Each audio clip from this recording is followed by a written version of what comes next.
오늘 본문 우리 로마서 10장 우리 9절부터 13절 말씀을 중심으로 구원은 어떻게 받을 수 있는가? 구원은 어떻게 받을 수 있는가? 라는 제목으로 우리 함께 은혜를 나누기를 소원합니다. 우리는 구원을 어떻게 받는지 다 잘 알고 있습니다. 그러나 구원에 이르는 믿음이 있는가 하면 구원에 이르지 못하는 믿음도 있습니다. 우리는 예수님을 믿기만 하면 구원 받는다 하는 걸 너무 잘 알고 있는데, 근데 그 믿음이 구원에 이르는 믿음인가 아니면 구원에 이르지 못하는 믿음인가? 우리가 질문해야 됩니다. 예수 믿으면 구원 받는다 그랬는데 뭐 그렇게 복잡하게 왜 따지기는 따집니까?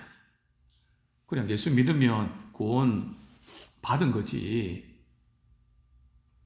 이제 전도폭발 본부에서 이제 복음 제시를 이렇게 할 때에 이제 그 믿음 파트에서 이 질문을 던지죠. 구원에 이르지 못하는 믿음이 있습니다. 구원에 이르지 못하는 믿음은 어떤 믿음인가요? 먼저 일시적인 동의입니다. 예수님이 나의 죄를 위해 십자가 죽으셨다 하는 것을 누가 복음 전할 때 나 믿을래요 해서 일시적으로 동의하는. 그래서 이제 믿는다 고백도 하고 기도도 하고 또 다 그랬는데 그리고 나서는 별로 예수님과 상관이 없는 그런 삶을 사는 그런 것을 일시적 동의라고 합니다. 일시적인 동의, 일시적인 믿음, 일시적인 믿음은 어떤 믿음일까요? 제가 볼 때 이스라엘 백성들이 광야에서 생활하는 동안에 목이 마르면 물이 없다고 불평하고 또 고기 타령하고 또 하나님 그들이 필요한 걸 채워주면 그냥 넘어가고 늘 그냥 그게 똑같이 반복되는, 말씀 듣고 그때는 믿는 것 같던데 돌아서면 현실로 돌아가면 내 생각과 내 고집이 너무 강하고 이것이 생활 속에 계속 반복되는, 말씀 들을 때뿐이지 은혜 받을 때뿐이지 은혜 받은 유효기간이 길지가 않다는 거죠. 은혜 받은 사람은 그 은혜가 삶 속에서 적용이 돼야 됩니다. 물론 우리 약해서 헬기 부리기도 하고 또 우리 육신에 넘어져서 또 죄를 짓기도 하죠. 그러나 이것이 주류가 되면 안 됩니다. 이거는 비주류가 돼야 되지. 그런데 오늘날 많은 그리스도인에게 있어서 주류가 비주류가 되고 비주류가 주류가 되어버리는, 이게 바로 일시적인 그런 믿음입니다. 또 그 다음에 구원에 이르지 못하는 믿음이 어떤 믿음이 있을까요? 그 지적인 동의입니다. 머리로 동의하는 거죠. 하나님은 사랑이십니다. 예수님을 보내주셨습니다. 믿으면 구원 받습니다. 머리로만 끄떡끄떡 하는 거죠. 그런 믿음은 어떤 믿음인지 아십니까? 우리 야고보서, 이런 믿음은 구원에 이르지 못합니다. 왜냐하면 이런 믿음은 귀신들도 갖고 있거든요. 귀신들도 예수님이 하나님의 아들인 거, 거룩한 분이시라는 거 너무너무 잘 압니다. 우리 야고보서 2장이죠.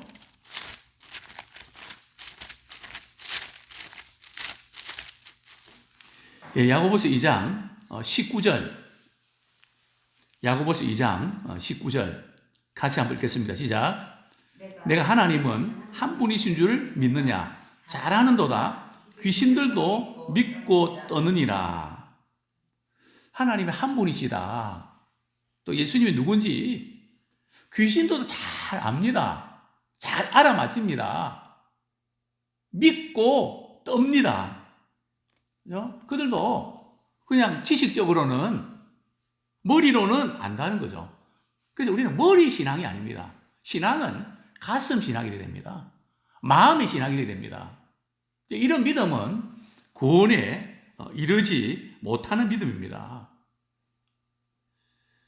정말 내가 구원에 이런 믿음을 가졌는지 어떻게 압니까? 오늘 많은 그리스도인들이 예수 믿으면 구원받는다. 너무 잘 알죠. 구원받는 게 뭔가 하면 내 죄가 사함받고 죽어서 천국 가는 겁니다. 그게 구원받는 걸로 생각하거든요. 물론 구원의 의미는 예수 믿고 천국 가는 거 맞습니다. 그러나 그 구원의 믿음은 죽어서만 진행되는 것이 아니라 예수 믿는 순간에 예수님의 새 생명이 들어옵니다. 그래서 우리는 새 생명 가운데 살아가는 겁니다. 영생이 예수 믿는 순간부터 사실은 시작이 됩니다. 그래서 믿는 자는 영생을 가졌나니. 그래서 예수 믿는다는 것은 그냥 죽을 때만 기다리고 죽어서 천국 가는 그 정도가 아니고요. 딱 믿는 순간에 새 생명 가운데 우리가 거하게 됩니다. 우리 로마서 6장 4절 한번 보겠습니다. 로마서 6장 4절. 예수님을 믿는다는 게 뭔지, 또 구원받았다는 것이 뭔지 잘 이렇게 표현해주고 있는데요. 같이 한번 읽겠습니다. 시작. 그러므로 우리가 그의 죽으심과 합하여 세례를 받음으로 그와 함께 장사되었나니 이는 아버지의 영광으로 말미암아 그리스도를 죽은 자 가운데서 살리신 것 같이 우리도 또한 새 생명 가운데서 행하게 하려 함이라. 즉 우리가 예수님을 믿는다는 것은 예수님의 십자가 사건과 부활 사건을 믿는 건데 예수님만 십자가에 못 박히시고 부활하신 게 아니라 우리 또한 예수님과 함께 죄에 대해서 죽고 또 우리는 새 생명 가운데 우리가 다시 살아나서 새 생명 가운데 살아가는 겁니다. 즉 우리의 삶 속에서 예수의 생명이 있는가? 그 새 생명으로 우리가 살아가고 있는가? 그것을 우리가 점검해야 됩니다. 구원받은 사람 반드시 새 생명 가운데 살아가게 되어 있습니다. 자, 오늘 본문 9절 구원을 어떻게 받을 수 있는가? 우리 9절 말씀 로마서 10장 9절 말씀 같이 읽겠습니다. 시작. 내가 만일 내 입으로 예수를 주로 시인하며 또 하나님께서 그를 죽은 자 가운데서 살리신 것을 내 마음에 믿으면 구원을 받으리라. 어떻게 구원을 받는가 하면 입으로 예수님을 주로 시인해야 되고요. 또 다른 한 가지는요. 예수님의 십자가 사건과 부활 사건을 무엇으로 믿으면요. 마음으로 믿으면 구원을 받는다.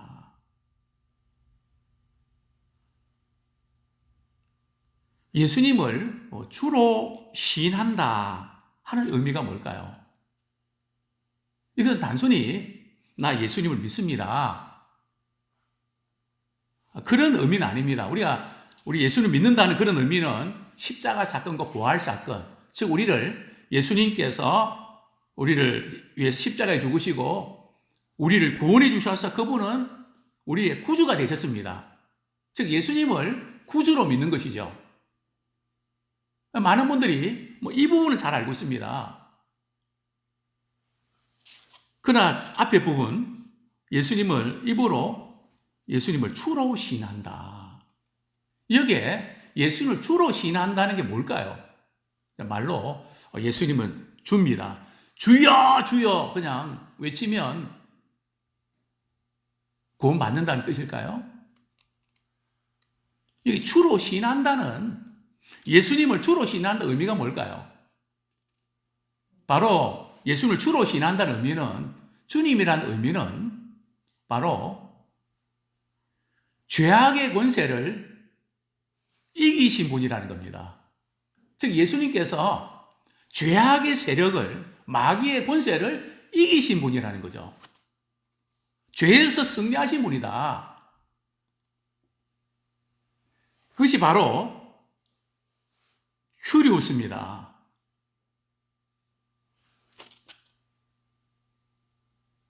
정말 주님이 우리를 죄의 권세로부터 승리케 하셨습니다. 그래서 우리는 주로 신한다는 것은 죄의 권세에서 승리하신 분이라는 거죠. 또 두 번째는 주라는 의미가 뭘까요? 바로 주님은 만물을 통치하시는 분이다. 만물을 다스리시는 분이다. 바로 그분은 전능하신 하나님이시다. 그 뜻입니다. 우리는 예수님을 이렇게 주로 시인해야 되는데 우리는 예수님을 단순히 구주로만 믿는, 쉽게 말씀드리면 우리 삶에 예수님이 주가 되셔야 됩니다. 어떤 점에서요? 우리 시간 사용에서 주님이 되셔야 됩니다. 시간 사용도 어떻게 하면 주님을 기쁘시게 할까? 거기에 주력이 됩니다. 물론 우리의 주어진 삶의 모든 분이 충실해야 되죠. 그러나 우리는 거기에서 끝나지 않고 어떻게 하면 주님을 기쁘시게 할까? 우리의 시간 속에서 또 물질도 생각지 않은 돈이 생기면 뭐 대박이다 하고 좋아만 할 것이 아니라 주님, 생각지 않은 돈이 생겼는데 제가 이 돈을 어디다 쓸까요? 주님 혹시 필요한 게 있으면 제 마음에 감동 주세요. 그럴 때 주님이 우리 마음에 소원 주시잖아요. 뭐 예를 들면요, 우리 권사님 뭐 이렇게 지난번에 우리 스승의 날에 이제 상품권 받은 거 자꾸 마음에 최진리 권사님 이렇게 드려라. 자꾸 마음 주세요. 그래서 그래도 뭐 별거 아닌데 그거 그냥 또 드리면 어떨까 이제 생각을 이렇게 하고 그날 이렇게 넘겨버렸거든요. 그 다음 날입니다. 보통은 다 잊어버리거든요. 또 딱 뵙는 순간 그거 빨리 드려라. 빨리 드려라. 왜냐하면 하나님께서 우리에게 소원을 주시잖아요. 소원을 두고 행하시잖아요. 그러면 우리는 주님의 명령에 따르는 겁니다. 금식도 그런 거 아닙니까? 기도도 그런 거 아닙니까? 누굴 찾아가는 것도 그런 거 아닙니까? 그리고 우리 생각나서 우리 하기도 하지만 그러나 생각 외에는 주님이 그런 생각을 주십니다. 그래서 우리의 물질 부분도 주님이 기뻐하시는 게 뭡니까? 저 묻습니다. 아무개 우리 사모님 많이 힘드신데 마음 쓰면 좋겠다. 아무개 집사님, 아무개 권사님. 그러면 거기 순종하는 거죠. 왜요? 예수님이 내 물질의 주인이시니까요. 우리가 뭐 인간관계도 막 힘들고 막 그렇게 마음 상하고 막 그럴 때도 주님께서 우리에게 내가 너를 용서하고 너 사랑했는데 이해하고 그저 품어라. 주님께서 자꾸 우리 마음속에 성령으로 그 부분을 주시면 네, 제가 그렇게 할게요. 그래서 내 생각보다 주님의 말씀하심을 말씀에 지배받는, 그게 주님의 통치받는 거잖아요. 그게 예수님을 주로 시인하는 거거든요. 그냥 주여 주여 막 기도는 하지만은 기도 끝나고 나면 내 생각으로 돌아가서 내가 결정해버리고, 주님의 말씀을 분명히 우리 알면서도 말씀은 그렇지만 마귀의 일을 고집하고, 그래서 많은 그리스도인들이 예수님을 주로 시인하지 않습니다. 여기 주로 시인한다는 것은 우리 세례 받을 때 서약하면서 내가 이렇게 예수님을 믿습니다 고백하는 그거 맞습니다. 그러나 성경에 보면 주님을 시인한다는 것은 어떤 의미일까요? 우리 마가복음에 이렇게 보면 이런 말씀이 나오죠. 마태복음 10장 32절부터 33절까지, 마태복음 10장 32절부터 33절까지 같이 읽겠습니다. 시작. 누구든지 사람 앞에서 나를 시인하면 나도 하늘에 계신 내 아버지 앞에서 그를 시인할 것이요, 누구든지 사람 앞에서 나를 부인하면 나도 하늘에 계신 내 아버지 앞에서 그를 부인하리라. 여기 이제 마가복음에 보면, 이제 이 복음서에 보면, 이 사람 앞에서 시인한다는 것은 어떤 상황인가 말이죠. 예수님을 믿으면 죽이겠다고 하는 바로 그런 상황 속에서 예수님이 주인이십니다. 이렇게 고백하는 겁니다. 뭐 직장이든 또 이 사회에서 우리는 예수님이 내 인생의 주인이시다 고백하고 또 주인인 것을 나타내야 됩니다. 우리가 잘 아는 그런 감독이 있죠. 서만화 감독. 누구죠? 그 유명한 그 감독이죠. 그 로마의 이제 감독이 그를 죽이려고 할 때 가이사가 주라 고백해라. 당신 지금 나이도 많고 이런데 나도 부모님이 계신데 그 한마디 하고 남은 여생 편하게 사십시오. 그랬더니 뭐라고 이야기합니까? 그동안 주님이 나를 한 번도 부인한 적이 없으신데 내가 이 나이에 어떻게 주님을 부인합니까? 결국 예수님이 주님이십니다. 고백하고 화영장에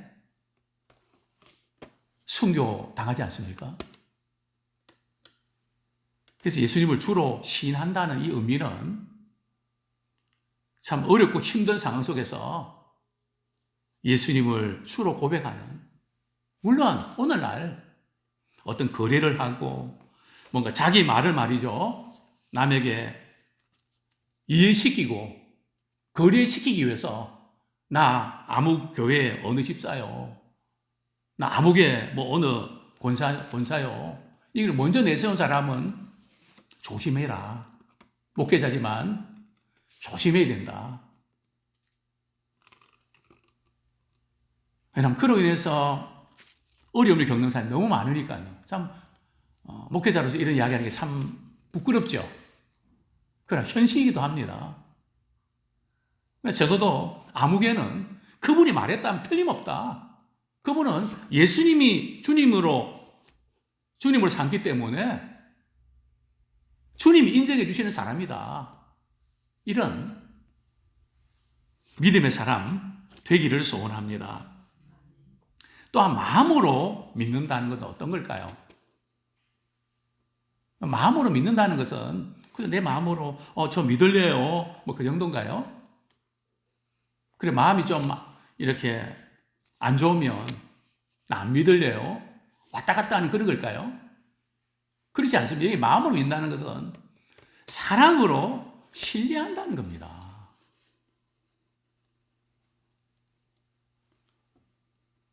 사랑으로 신뢰하는. 즉 믿음은 신뢰의 대상을 옮기는 겁니다. 자기 중심에서 그리스도 중심으로 신뢰의 대상을 옮기는 것이 믿음입니다. 내 생각은 이렇지만 주님의 말씀이 이렇다면 그걸 옮길 수 있어야 돼요. 근데 많은 분들이 안 옮깁니다. 주님의 말씀은 그렇지만 저는 내 생각대로 할래요. 이거는 마음으로 믿는 게 아니거든요.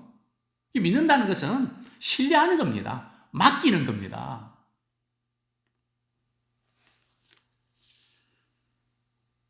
사랑으로. 우리 10절 보면 10절 같이 읽겠습니다. 시작. 사람이 마음으로 믿어 의에 이르고 입으로 시인하여 구원에 이르니라. 예, 마음으로 믿어 의에 이르고 입으로 시인하여 구원에 이르니라. 마음으로 믿고 입으로 시인하는 이게 순서가 맞죠?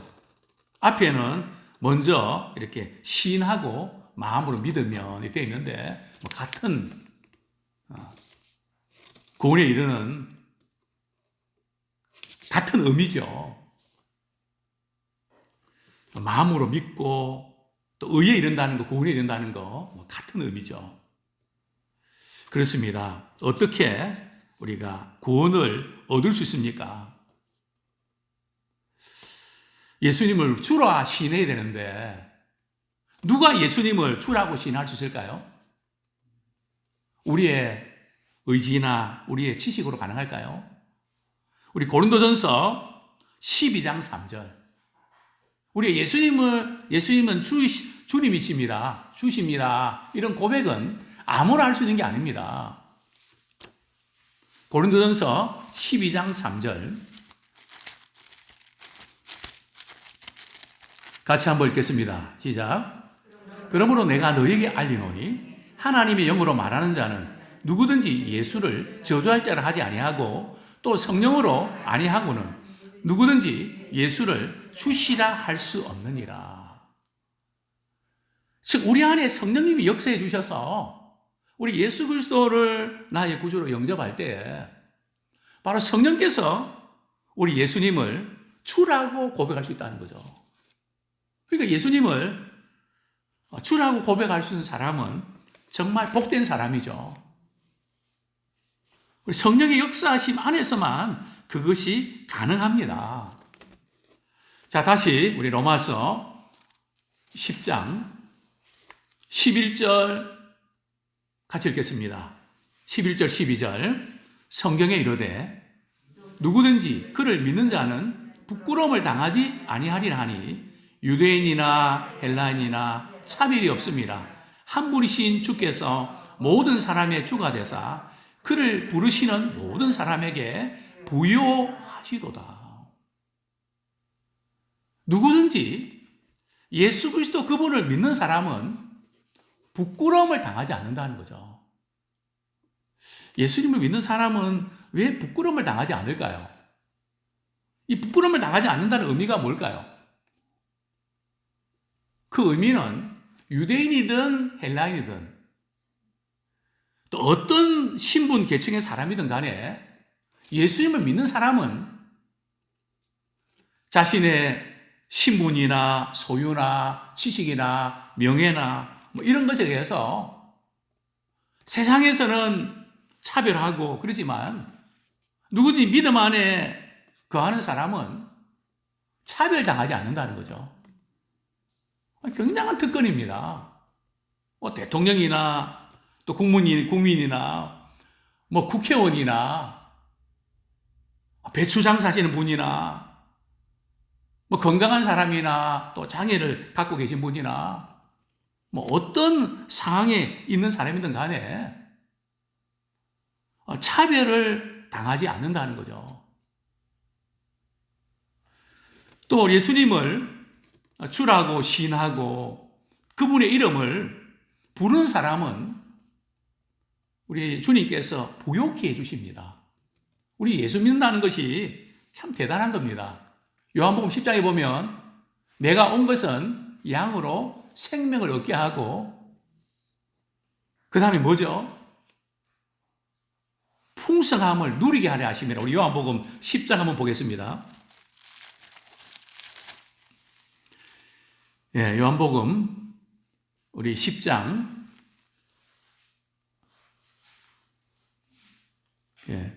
10절 같이 읽겠습니다. 시작. 도둑이 오는 것은 도둑질하고 죽이고 멸망시키려는 것뿐이요 내가 온 것은 양으로 생명을 얻게 하고 더 풍성히 얻게 하려는 것이라. 즉 우리 예수 믿는다는 것은 예수를 믿음으로 생명을 얻는 거지만 우리의 삶 속에서 예수님 때문에 풍성함을 누리는 것입니다.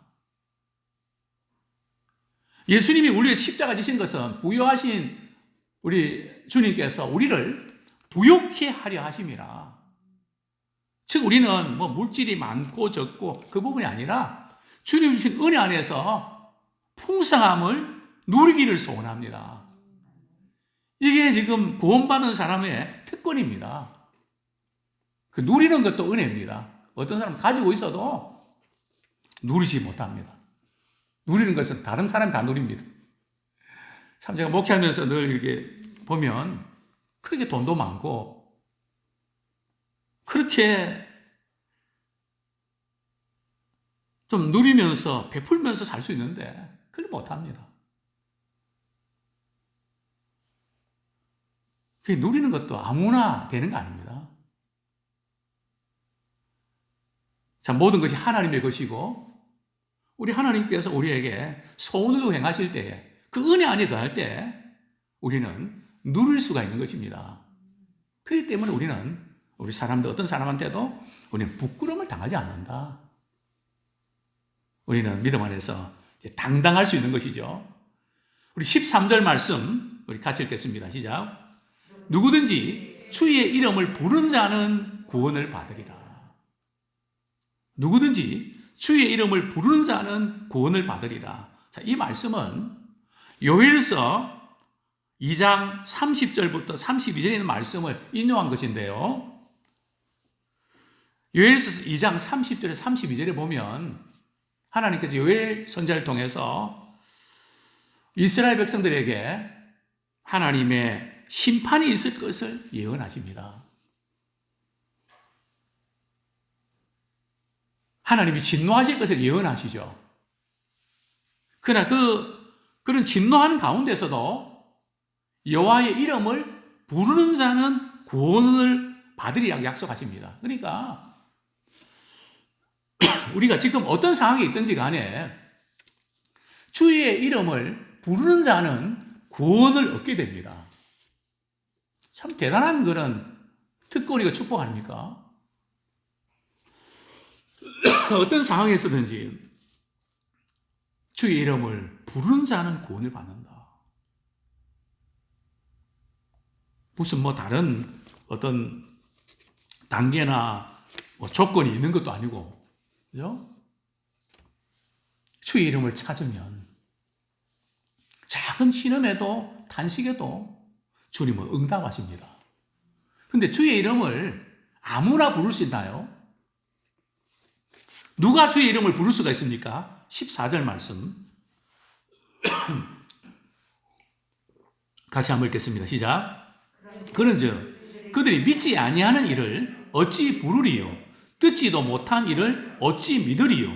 전파하는 자가 없이 어찌 들으리요? 여기 보면 믿지 아니하는 자가 어찌 부르리요? 그러니까 주의 이름을 부를 수 있다는 것은 우리가 믿기 때문에 가능한 겁니다. 참 우리 주의 이름을 부를 수 있다는 것.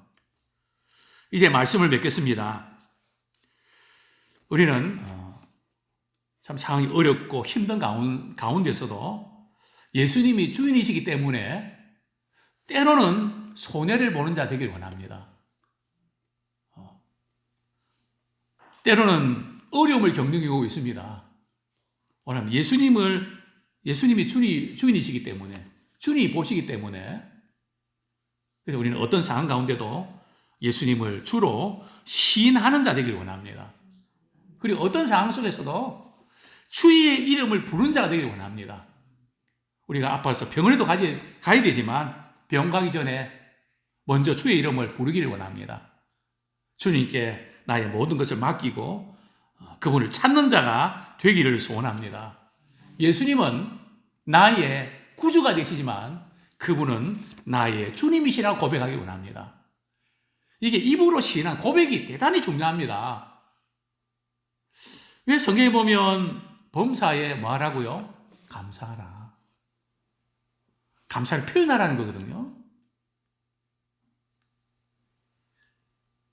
왜 주님께서 이 감사를 표현하라고 하셨을까? 왜 사랑한다고 표현하라고 하셨을까?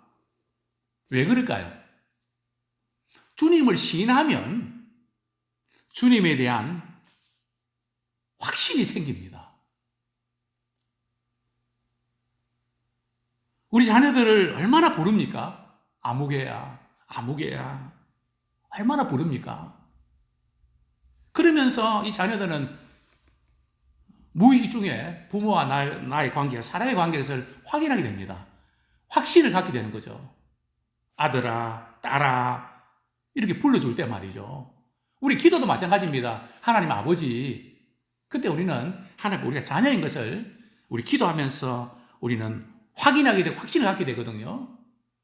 그래서 우리가 주님의 이름을 찾고 부르고 또 주의 이름을 자랑하고 이럴 때 그것을 듣고 다른 사람이 예수님을 믿지만 우리는 주의 이름을 부르면서 주님을 더 사랑하게 되고 확신 안에 거하게 됩니다. 그래서 이 고백할 때에 고백을 통해서 확신이 생깁니다. 하나님의 방법은 정말 여러 가지 다양한 방법으로 우리에게 믿음을 심어주길 원하십니다.